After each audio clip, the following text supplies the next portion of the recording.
Bet Aderech, Casa del Camino, presenta en esta conferencia a Rab Mijael Ávila.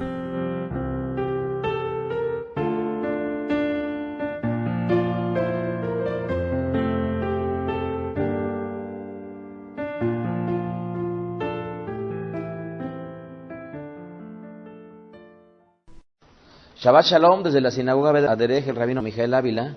En esta semana nos corresponde una lectura semanal titulada Tetzaveh, que significa mandarás. Es el día 10 del mes de Adar 1 del año 5765, 19 de febrero del año 2005 conforme al calendario secular. Y la porción es del libro de Shemot, Éxodo 27:20 al 30:10. Tetzaveh. Dice el libro de Shemot 27 en el Pasuk 20: y mandarás a los hijos de Israel que te traigan aceite puro de olivas machacadas para el alumbrado, para hacer arder continuamente las lámparas. Beatá tetzaveh et benei Israel beyiku eleija shemen sayit sach katit lama or lialot ner tamit. Fíjense que curiosamente, de estas últimas semanas que hemos venido compartiendo al respecto del Bet Hamikdash, cuando hemos tenido oportunidad de que hermanos puedan estar compartiendo, tanto mujeres como hombres, la Perashá, no hay porciones más difíciles que esta. O sea, me refiero que estas que estamos leyendo. ¿Por qué? Porque de alguna manera las indicaciones al respecto del Bet Hamikdash muchas veces resultan difíciles como para poder tomar una parte y dar y compartir una verdad. En esta semana voy a hablar de algo que es muy interesante. En este caso es algo que nos atañe a todos, y que es del vino, ¿verdad? El vino es una bebida que formaba parte de las ofrendas que se realizaban precisamente en el Bet Hamikdash, en el Santo Templo, y estas ofrendas fueron instituidas por el Eterno, y desde luego nos hablan de varios aspectos que ilustran verdades espirituales. Y aunque en la práctica de nuestro pueblo nunca ha sido controversia el vino, es menester reflexionar al respecto de lo que dicen las Kitbei Kodesh, las Sagradas Escrituras al respecto de sobre todo por el avance que ha tenido el cristianismo protestante, que en la mayoría de los casos ha venido un tanto a crear descrédito al respecto del vino, y máxime porque muchas corrientes basadas en la Escritura asocian y dicen el vino es igual a pecado. Entonces vamos a ver precisamente en este estudio qué es lo que nos hablan las Sagradas Escrituras al respecto de ello. Antes de entrar en materia, vamos a considerar cuáles son las 7 aliot en las que se subdivide la Perashá. La primera, tal cual la leímos en la mañana en el rezo de Shaharit, del capítulo 27:20 al 28:11 del libro de Shemot. ¿Se acuerdan ustedes? El Eterno le ordena al pueblo traer aceite de olivas machacadas para encender las luminarias, y cómo es que el Cohen era el encargado de encenderlas desde la tarde hasta la mañana. Y esto dice la Escritura que sería un estatuto perpetuo por las generaciones de nuestro pueblo. Segunda Lía 28:12 al 28:29 nos habla acerca de las vestiduras sagradas de Aarón y de sus hijos. ¿Cuál fue el primer Cohen Agadol? Muy sencillo. ¿Y cuál le siguió?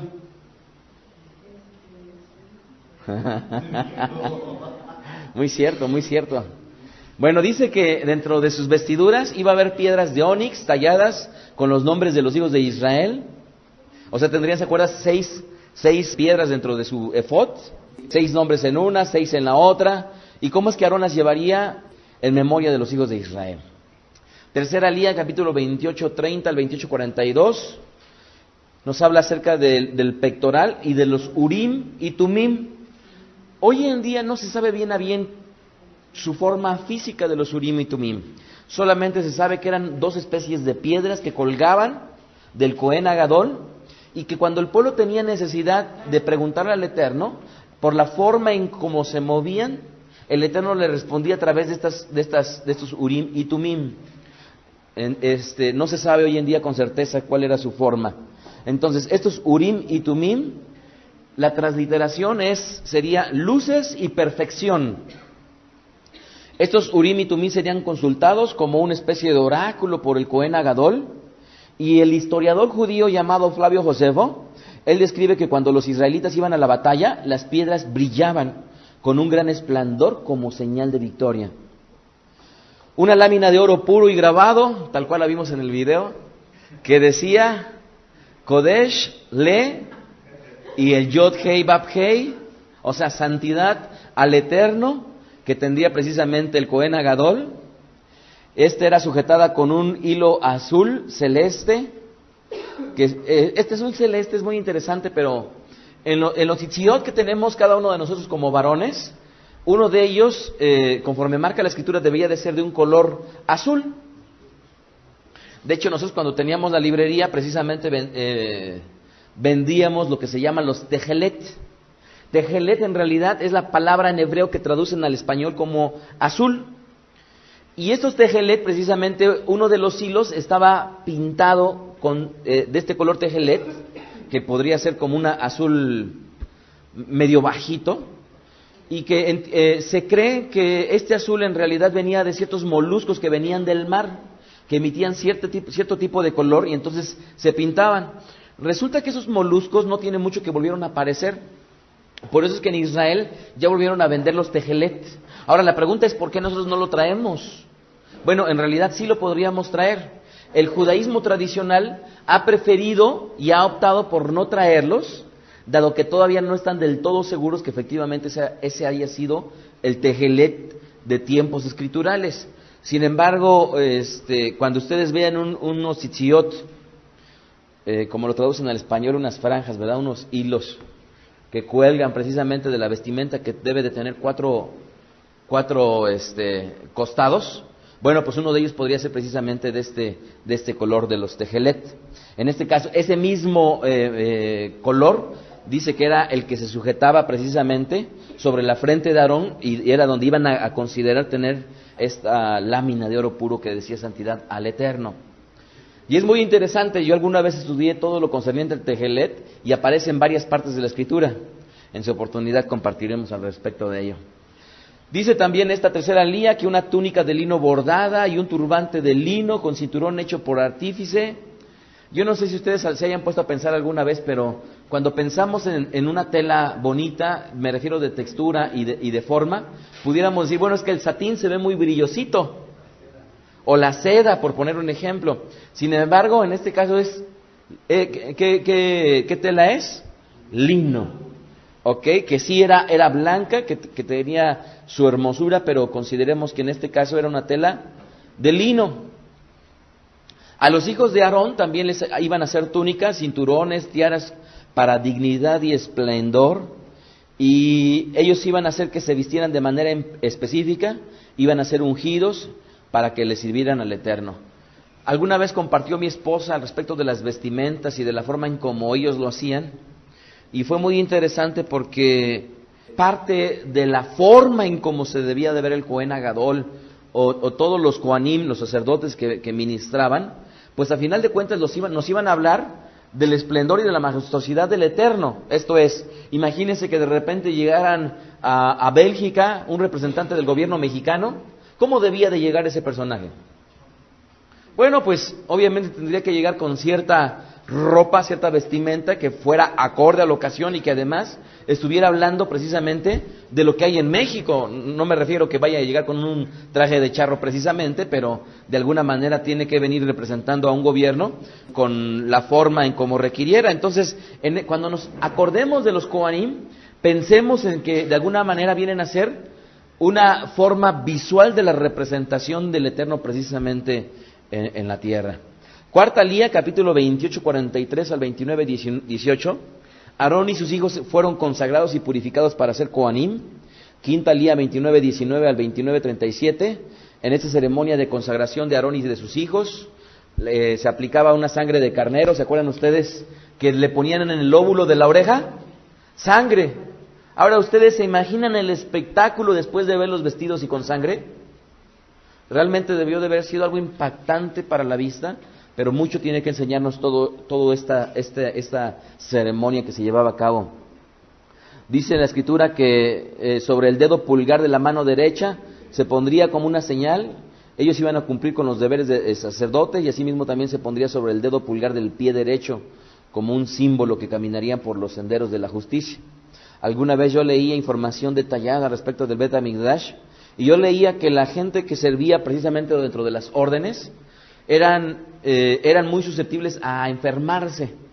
O sea, los sacerdotes que estaban ministrando, al igual que los leví, en muchas ocasiones eran susceptibles a estarse enfermando por la forma en cómo debían de estarse llevando a cabo. O sea, desde la limpieza de los animales, desde la sangre en contacto, todo aquello de alguna manera hacía que las condiciones en las cuales se sirviera al Eterno no fueran sencillas.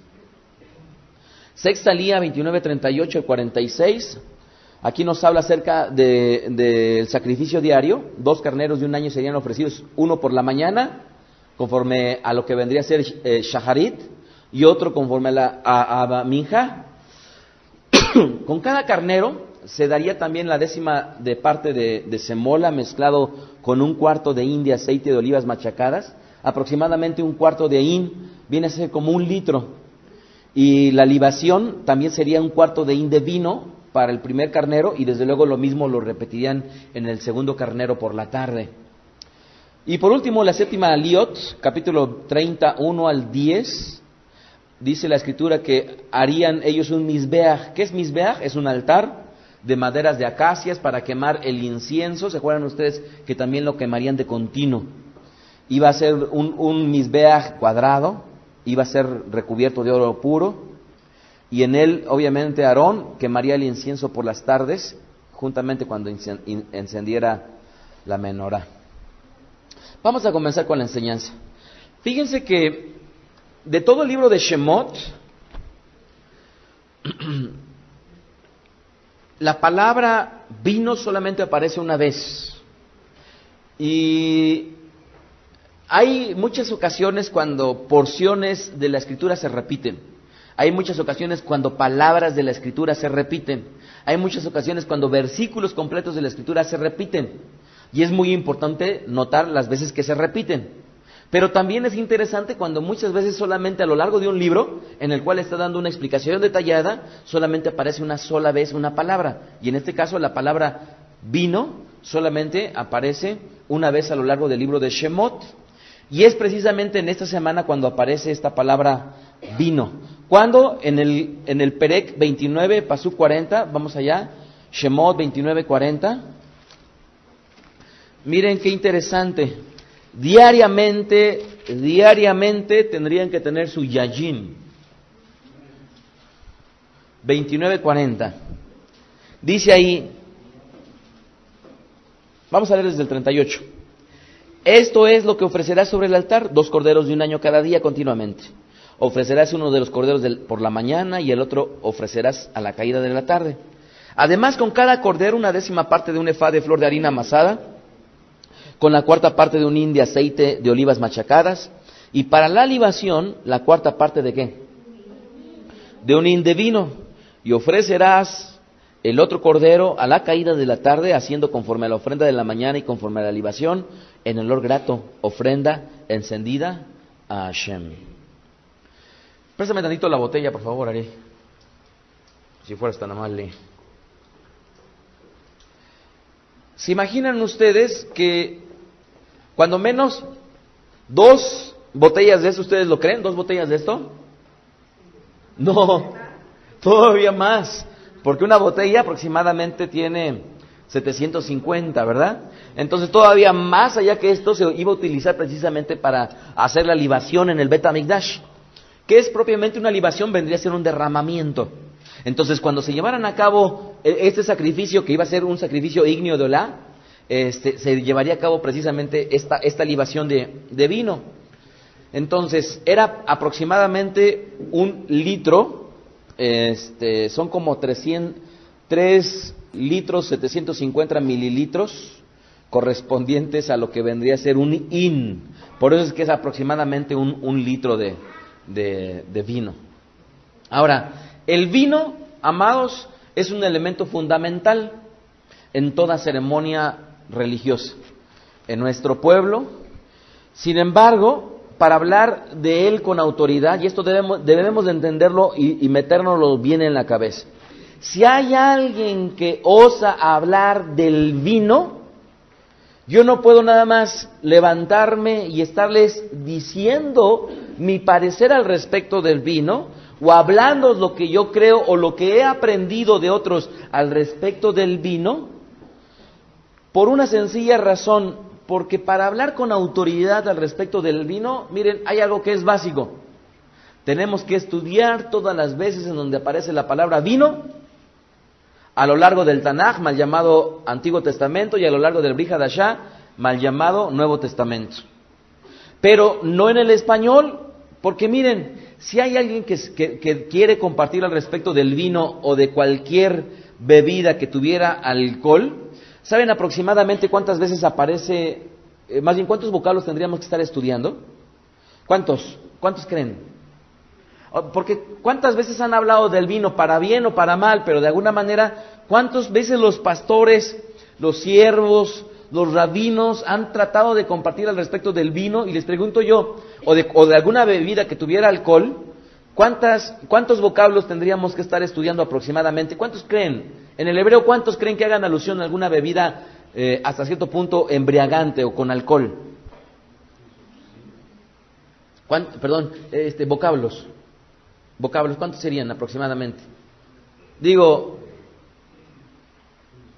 3. ¿Y en el Brit Hadashah? 3.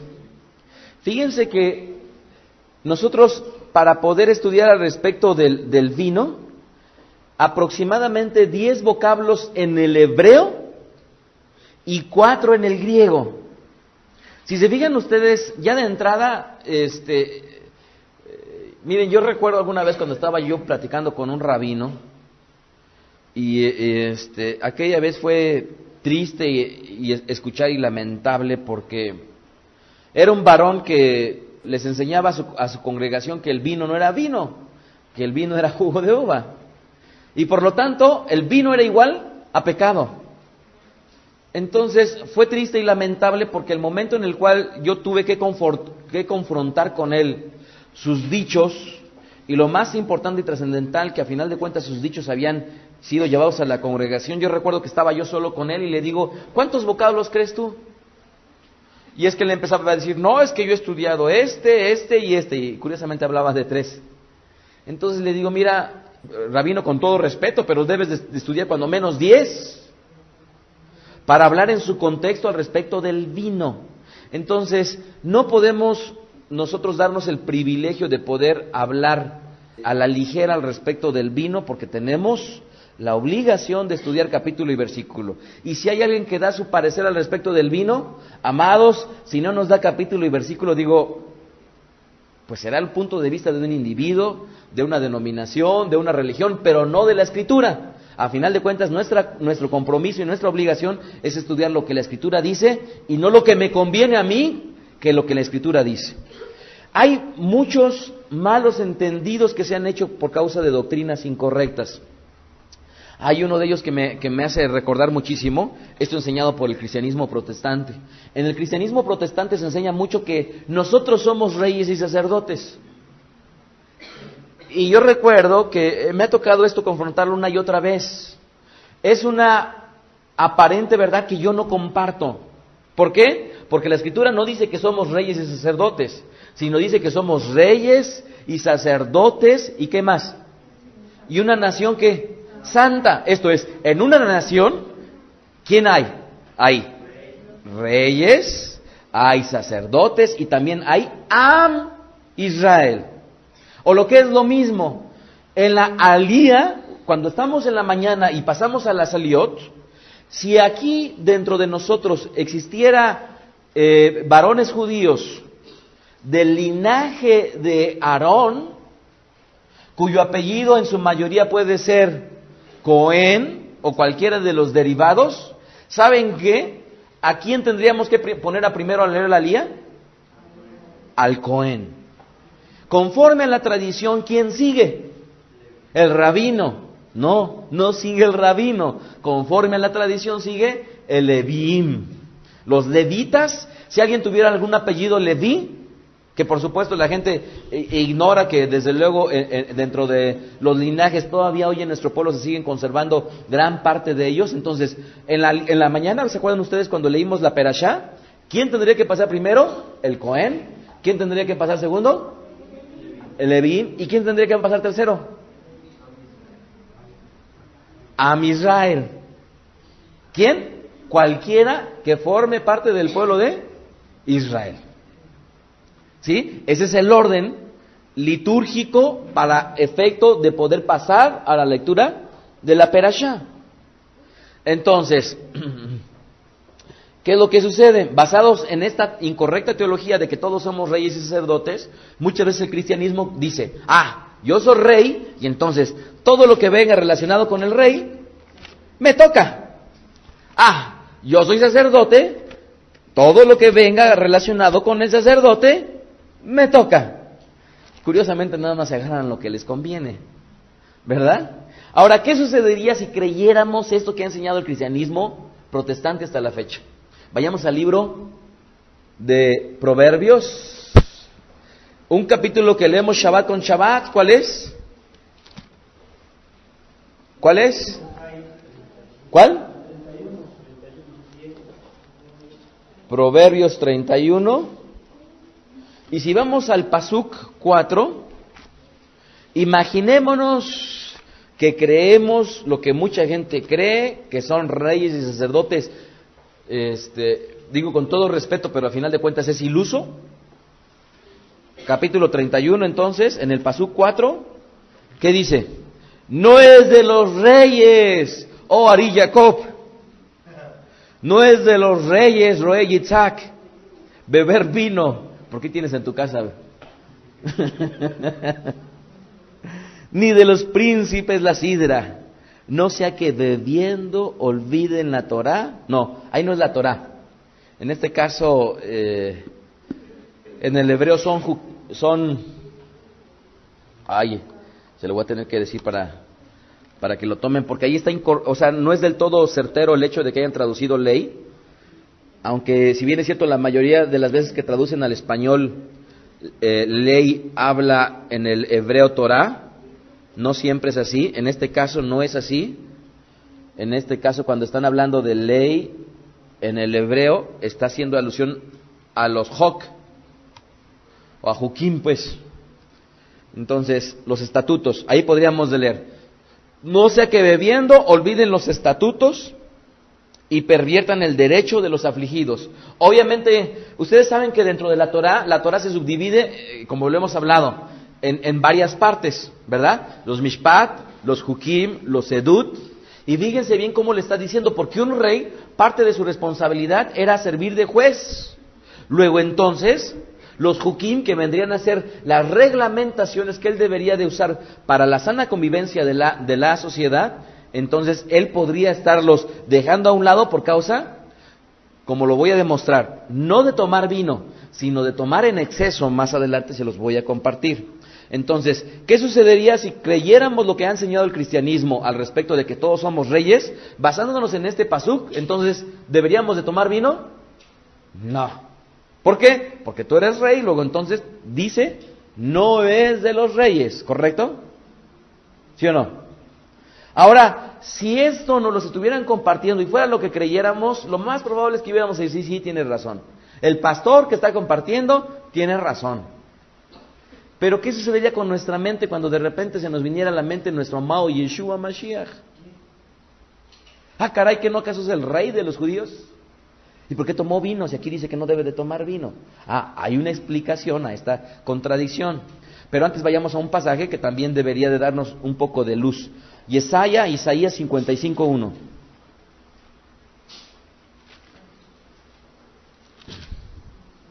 Yesaya o Yesayahu.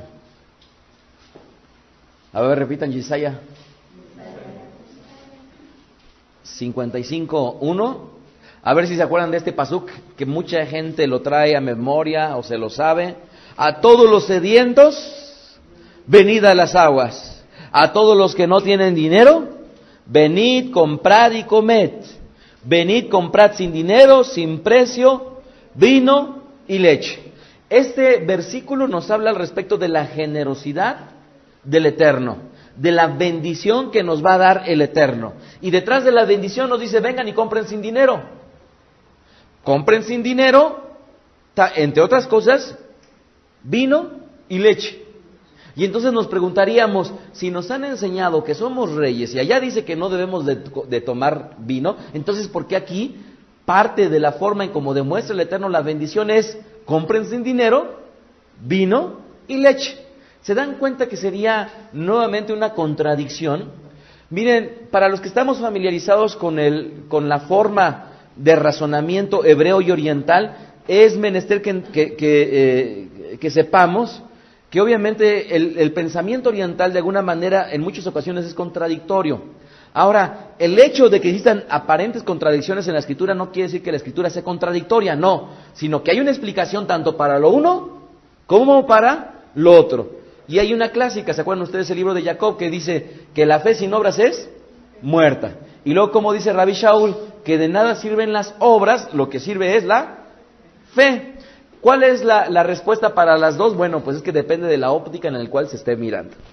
Y en este caso, obviamente, el Eterno está aludiendo a su generosidad y a su bendición a través de comprar vino sin dinero.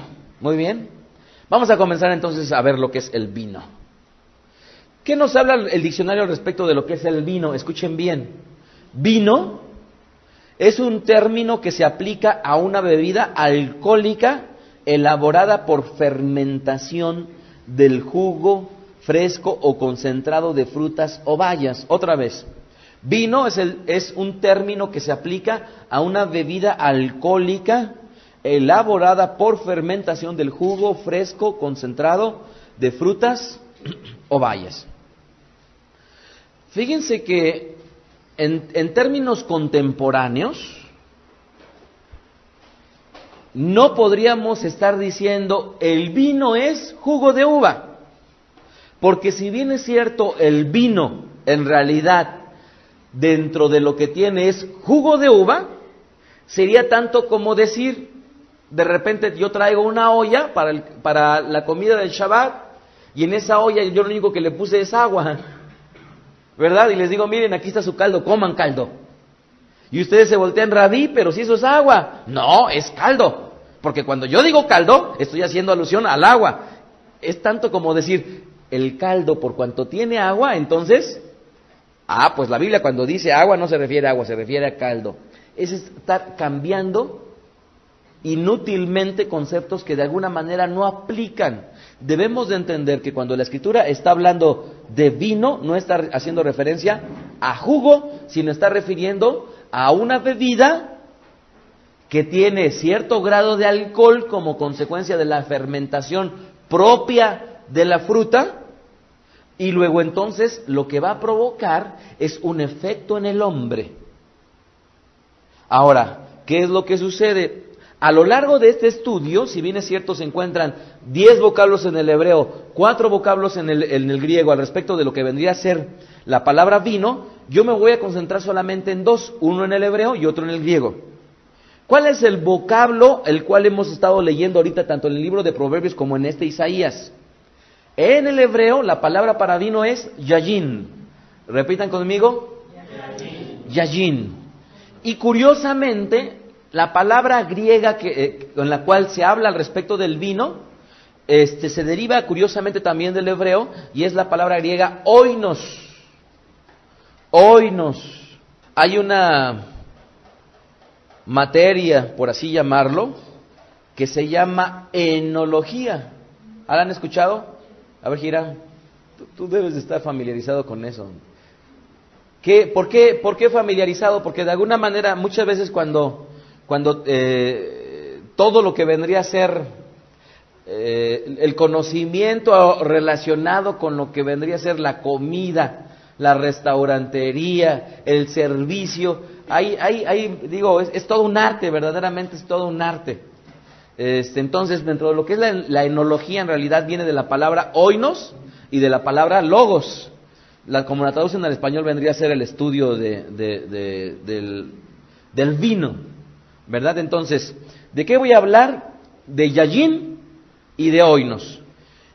Oinos sería el vocablo en griego que vendría a ser el sinónimo del hebreo yayin. Por lo tanto, estoy hablando del mismo vocablo, uno en el hebreo y otro en el griego. Yayin y oinos. Muy bien.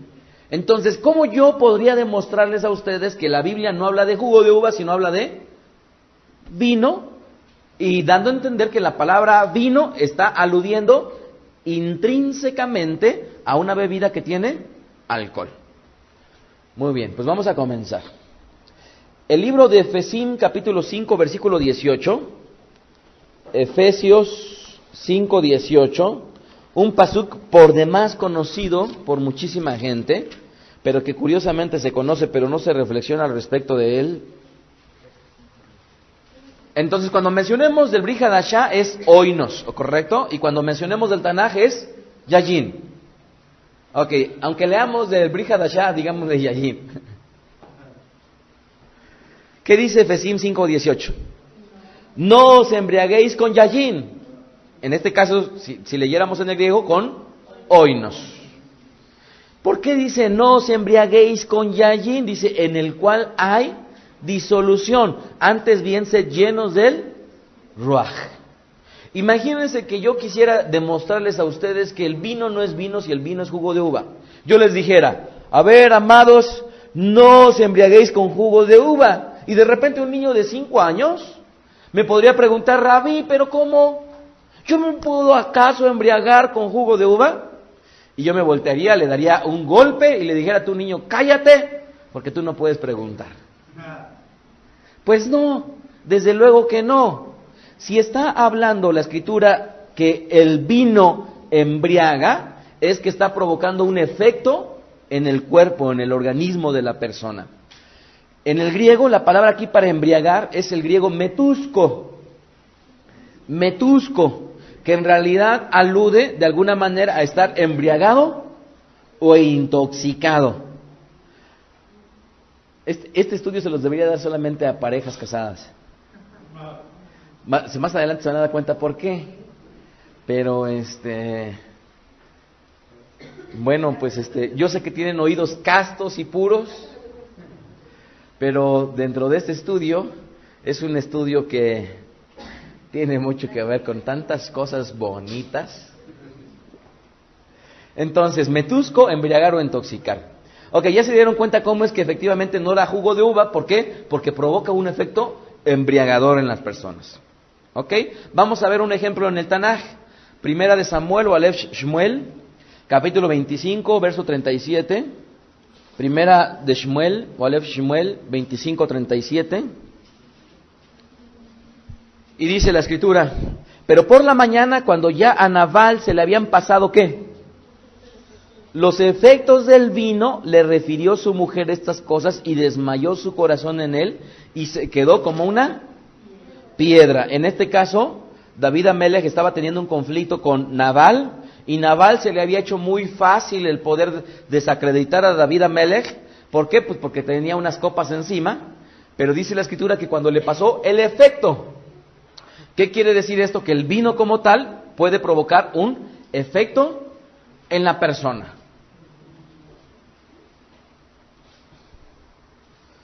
Correcto. Ahora, ¿qué es lo que sucede con el vino?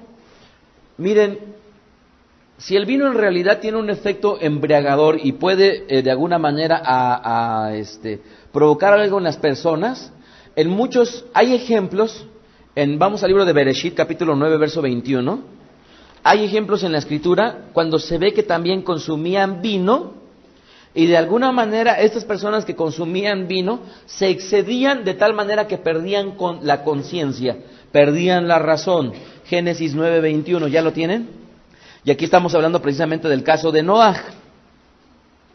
Noaj tenía 3 hijos, Shem, Cam y Jafet. Y dice la Escritura en el verso 21, verso 20, después comenzó Noaj a labrar la tierra y plantó una viña y bebió del vino. ¿Y qué dice ahí? Y se embriagó y estaba descubierto en medio de su tienda. Y Cam, padre de Canaán, vio la desnudez de su padre y lo dijo a sus 2 hermanos que estaban afuera. Entonces Sem y Jafet, Shem y Jafet tomaron la ropa y la pusieron sobre sus propios hombros y andando hacia atrás cubrieron la desnudez de su padre, teniendo vueltos sus rostros y así no le vieron la desnudez de su padre. Y despertó Noach de su embriaguez y supo lo que le había hecho su hijo más joven. Miren, en realidad el significado de este pasaje no alude a que lo vio nada más desnudo, no. En realidad, lo que está aludiendo este pasaje es que de alguna manera, en su grado de inconsciencia, tuvieron una relación sexual ilícita. ¿Sí? Pero Noaj estaba inconsciente. Ahora, tengo que decirlo porque no puedo nada más decirles lo bonito, lo que me guste, y no a final de cuentas lo que habla la Escritura. Hay varios casos así, vamos a ver otro caso. Génesis 19:32. Este otro caso es el varón llamado Lot, sobrino de ¿quién? De Abraham Avinu. Génesis 19:32. Ya lo tienen ahí, dice: ven, demos a beber vino a nuestro padre y durmamos con él y conservaremos de nuestro padre descendencia. Y dieron a beber vino a su padre aquella noche y entró la mayor y durmió con su padre, mas él no sintió cuando se acostó ella, ni cuando se levantó. Génesis 19:34. El día siguiente dijo la mayor a la menor: he aquí yo dormí la noche pasada con mi padre, demos de beber vino también esta noche, y entra y duerme con él para que conservemos de nuestro padre ¿qué? Descendencia. Y dieron a beber vino a su padre también aquella noche, y se levantó la menor y durmió con él, pero él no echó de ver cuando se acostó ella, ni cuando se levantó. Si se dan cuenta, en estas dos ocasiones, en realidad el vino lo están consumiendo ellos en exceso, y lo que está provocando es una inconsciencia, de tal manera que están aconteciendo actos que de ninguna manera pueden ser exaltados, sino al contrario, son de mal nombre. Pero por otro lado también, a final de cuentas, esto es lo que demuestra que es la palabra del Eterno. ¿En qué sentido? Miren, si hay un humano que pudo haber osado, haber dicho: yo voy a escribir algo que sea libro sagrado, y que pueda ser un libro que diga la persona que lo escribe: este es un libro que Dios me lo mandó, ahí sí puedo decir Dios, que Dios me lo mandó. ¿Ustedes creen que iban a poner situaciones tan difíciles y tan comprometedoras como estas? O sea, los pudieron ver evitado. O sea, situaciones tan difíciles como la de Noah, o situaciones tan difíciles como las de Lot, a final de cuentas las pudieron ver pasado por alto. ¿Por qué? Porque hubieran puesto lo normal, mentalmente y humanamente, es que si yo voy a hacer un libro que diga que es un libro de Dios, entonces voy a ponerme a inventar cosas que de alguna manera sean todo lo bonitas, todo lo maravillosas, todo lo espectaculares, pero que los errores humanos no los planteen aquí. Lot era un varón que conocía de Hashem, ¿sí? Sin embargo, estos episodios de alguna manera tristes y grises en la historia de nuestro pueblo, de alguna manera la Escritura no los omite, sino los pone, y por eso es que también habla de que la Escritura no es un libro inventado por hombres, sino es un libro que verdaderamente habla de la voluntad del Eterno, y habla de las pasiones más bajas humanas, tanto como los valores más excelsos puestos al servicio del hombre de parte precisamente de la creación de Hashem. Entonces, no cabe duda, si se fijan ustedes, cuando he mencionado la palabra vino, es del hebreo yashin, o cuando la mencionamos en el libro de Vesimes Oinos, pero a final de cuentas, el vino no era jugo de uva porque causaba un efecto de cierto aturdecimiento. Así que debemos de entender hasta aquí que hay algo que he venido yo escuchando con recurrencia, y yo creo que ustedes también. Los reportes médicos y lo que dice la ciencia han estado constantemente en artículos de periódico, en la televisión, diciendo cuáles son los tips para que una persona pueda vivir mucho tiempo. Y uno de los que están invariablemente dicen que la persona debe de consumir cuando menos una copa de vino al día. ¿Por qué? Porque el vino como tal tiene un efecto antioxidante, y lo que hace es que la gente no envejezca. ¿Se imaginan ustedes, si yo no tomara vino, con mis 50 años pareciera de 70? Pero no, como tengo 50, parezco de 25.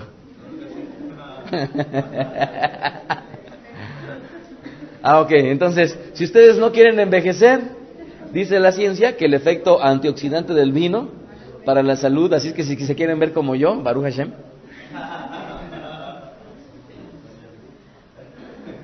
Veamos un poquito acerca de las características del vino, por favor. ¿Qué características tiene el vino?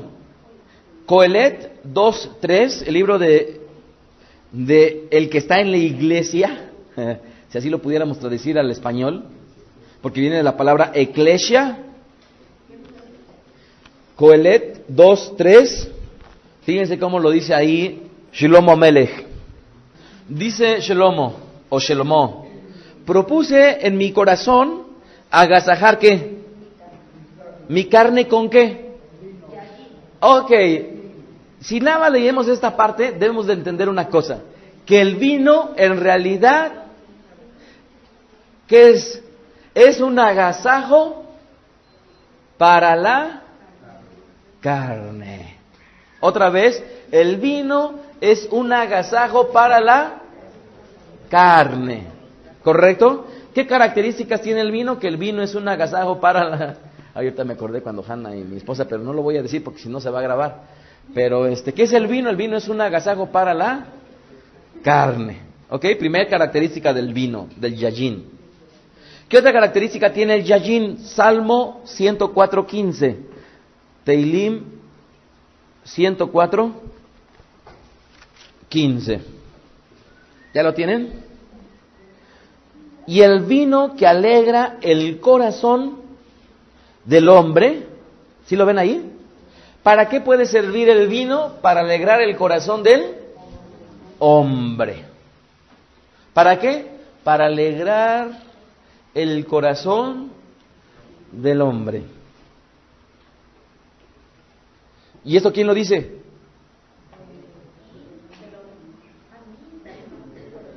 En la Skidbeya Kodesh está. ¿Que el vino va a servir para qué? Para alegrar el corazón del hombre. Teilim 78:65. Aquí hay algo que no necesariamente es bueno, pero de alguna manera 78:65. Salmo 78:65. Dice aquí: entonces despertó el Señor como quien duerme, como un valiente que grita, excitado ¿de quién? Digo, ¿cuánta gente que tiene lamentablemente el vicio del alcoholismo? Que lo que sucede detrás de su alcoholismo es que alguna gente cuando toma y se excede en copas, se excede en bebidas alcohólicas, después ya son bien valientes, ¿verdad? Se suben a su coche y ya quieren echar pleito con medio mundo. Bueno, de alguna manera eso es lo que también igualmente estaría provocando, ¿no? Que alguna gente con el vino pudiera envalentonarse. Otra característica que tiene el vino, Proverbios 21. Proverbios, Mishlech 21. ¿Ya lo tienen? Dice, el vino, ¿qué es? El vino es escarnecedor y la sidra alborotadora. En realidad, ¿cómo podríamos interpretar este pasaje de que el vino es escarnecedor? En realidad, parte de los efectos negativos que podría estar ocasionando en algunas personas es que los vuelva escarnecedores. ¿Qué quiere decir esto? Yo estaba tratando de encontrar una palabra al español que pudiera estarnos hablando de ello, y sería estar desdeñando a las personas. Entonces, por ejemplo, si una persona se pudiera estar excediendo de vino, de repente dijera, ¡ay! Y pudiera estar hablando mal de otros, pudiera estar menospreciando a otros. ¿Sí? ¿Por qué? Porque haría que la persona que estuviera tomando vino en exceso se sintiera muy valiente, se sintiera muchísimo comparativamente con otros, y pudiera estar provocando que esa persona estuviera desdeñando, escarneciendo o bien alardeando, ¿sí?, a otros. Y por eso es que debemos de tener presente todo lo que nos enseña la Escritura al respecto de él.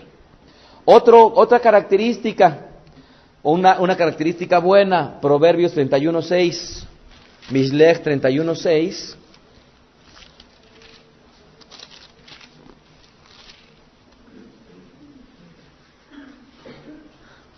Va a ser primera parte de este estudio para toda la congregación, segunda parte solamente para casados. Todos los demás, por favor. Sí, vamos a pasarle sus algodones. 31:6. Dad la sidra al desfallecido y el vino a los de ¿qué? Fíjense que este versículo es imperativo, O sea, esto es, lo estamos encontrando en la Skidbeya Kodesh y dice literalmente que demos la sidra ¿a quién? Al que desfallece, y el vino a los de amargo ánimo. En realidad aquí la palabra ánimo es la palabra hebrea nefesh. O sea, esto es, cuando estamos hablando del nefesh, de lo que vendría a ser propiamente el alma de la persona, hemos compartido en otras ocasiones que el alma en realidad está denotando toda la vida de la persona. Todo lo que la persona es. De tal manera que cuando la persona de plano es muy amargada en su vida, pues una copita de vino no le vendría nada mal. Siguiente característica, algo que es demasiado lógico, Coelet 10:19. Coelet, Eclesiastés 10:19. Esta característica es demasiado lógica, pero así lo escribió, así está escrito en la Skidbeya Kodesh. Otra característica del vino es que el vino alegra a los muertos. No, va a alegrar a los vivos. Coelet 10:19. Porque el placer se hace el banquete y el vino alegra ¿a quiénes? A los vivos, y el dinero sirve para todo. ¿Para qué sirve el vino? ¿Para los que ya han partido? ¿Para los que ya duermen? Pues ¿para qué serviría entonces? No, para el vino sirve para nosotros, los que estamos vivos. Así es que les pregunto yo, ¿ustedes están vivos o están muertos? Ok, entonces el vino sirve para alegrar ¿a quiénes? A los vivos. Yirmiyahu 23:9. Jeremías 23:9. Jeremías 23:9.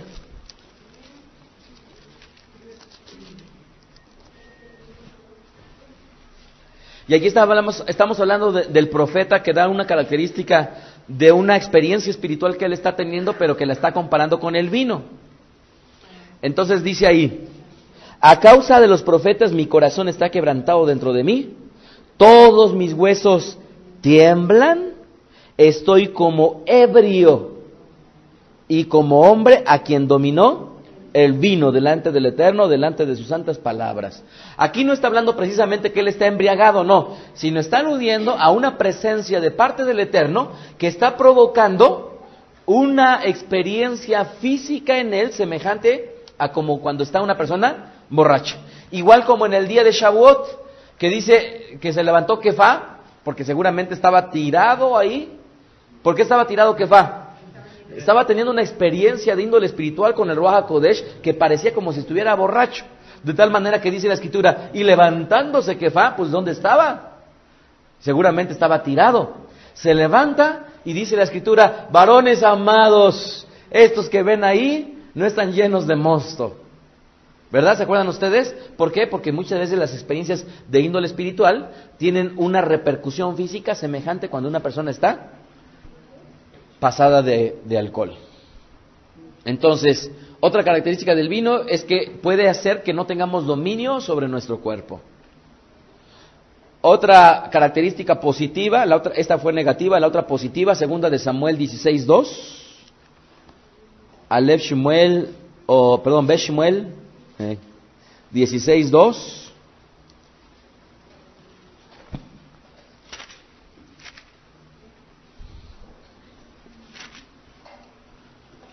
Y dice ahí, primera de Samuel 16:2.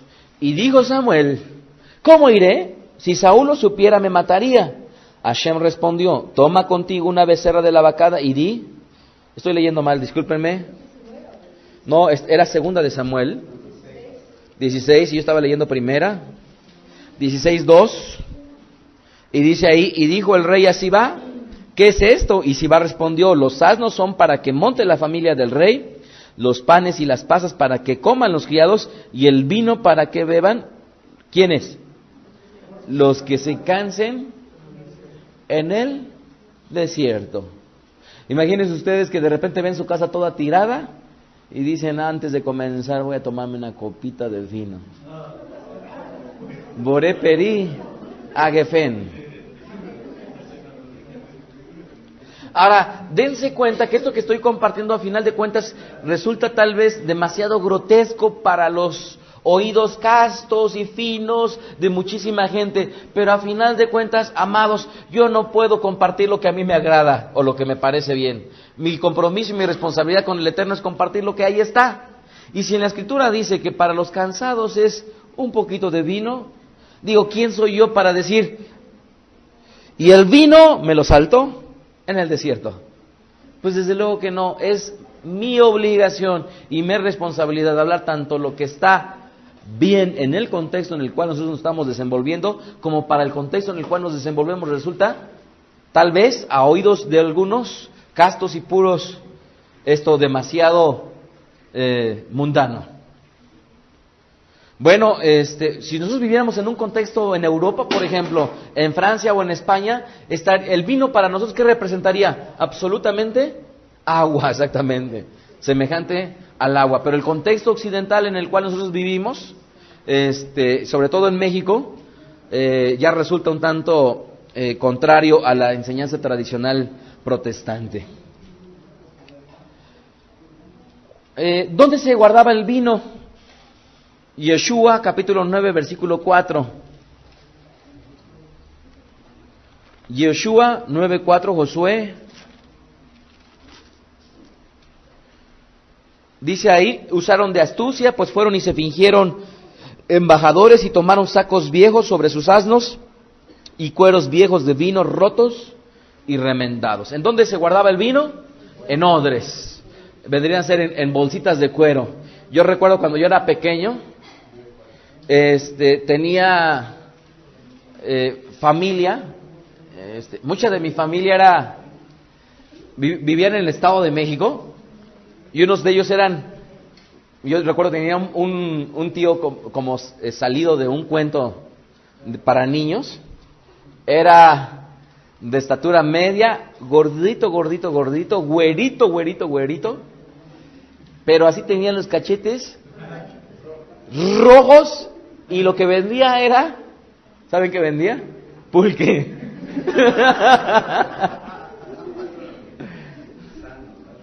Estaba sano ese varón.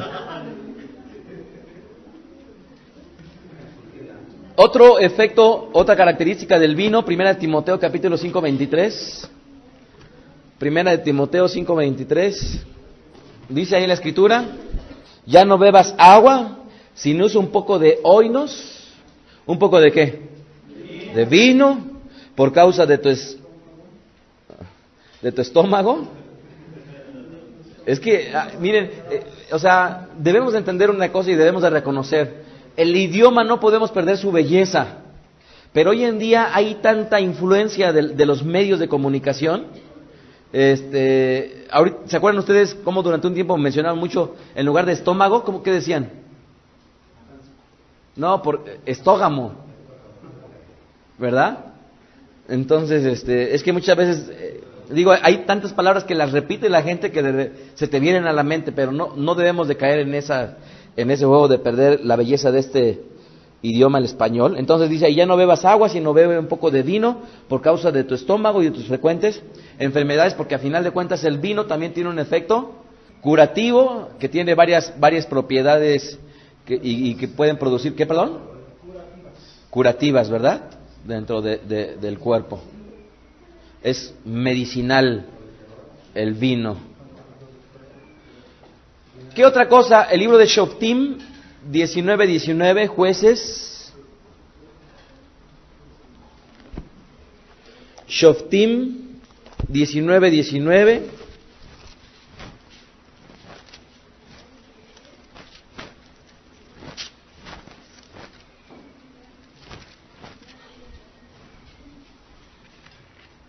¿Ya lo tienen? Jueces 19:19, dice la Escritura, nosotros tenemos paja y forraje para nuestros asnos, y también tenemos pan y vino para mí y para tu sierva y para el criado que está con tu siervo, y no nos hace falta nada. Era una pareja que iba viajando. Hay varios versículos a lo largo de la Escritura que siempre se ve que la gente viajaba de un lugar a otro, era infaltable su pan y su vino. Roy, ahora sé por qué en tu cajuela.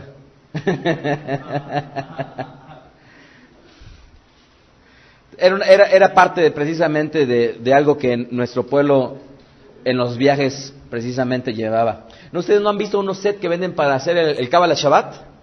Que tiene su botellita de vinito chiquita, sus vasitos chiquitos y todo eso se pone en una especie de maletita, y ahí vas con tu maletita, por si viajas haces tu Kabbalah Shabbat y después haces tu Abdalá de viaje. Ya por último, dentro de estas características o situaciones que nos enseña la Escritura al respecto del vino, vamos a ver el libro de Nehemías 13:15. Nehemías 13:15. ¿Ya lo tienen ahí? Dice ahí: en aquellos días vi en Judá a algunos que pisaban ¿qué? En lagares, en el día de Shabbat, que acarreaban ¿qué? Haces y cargaban asnos ¿con qué? Con vino, y también de uvas, de higos y de toda suerte de carga, y que traían a Jerusalén en día de Shabbat. Y los amonesté acerca del día en que vendían ¿qué? Las provisiones. Entonces, en Shabbat ni debemos hacer vino, ni debemos acarrearlo, ni debemos ¿qué? Venderlo, o obviamente comprarlo, ¿verdad? Tal cual aquí aparece en las Escrituras.